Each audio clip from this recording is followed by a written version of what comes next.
a student gets 2/3 parts of the marks in subject A, then 1/4 parts in subject B and remaining in subject C.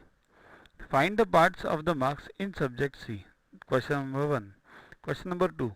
If total marks he got is 360, find the marks in subject B.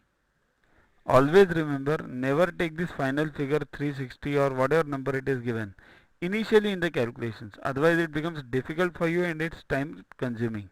Solve it for 1 always, means part of the fraction. So total of all the fractions will always be 1, right? So 2 upon 3 plus 1 upon 4 plus c you don't know plus x equals to 1. Let subject c equals to x. So solve this for x now. So 2 upon 3 plus 1 upon 4. LCM is 12.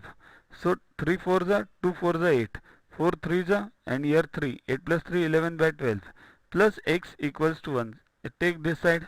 So x equals to 1 minus 11 by 12 equals to 1 by 12 answer. 12 ones and minus 11. So 1 by 12. So x equals to 1 by 12. See here. First find the parts of marks in section C, subject C. That is one answer. Now total marks is given as 360.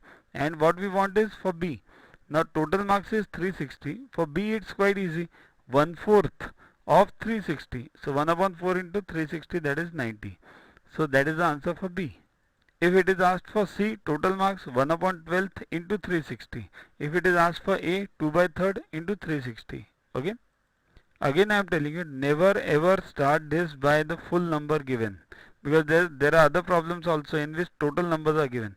Take them at the end only, otherwise it becomes too difficult. 360 here also, here also, here also, multiply, then equals to 360. Then you'll have to solve. You'll solve this. You taking 360. It's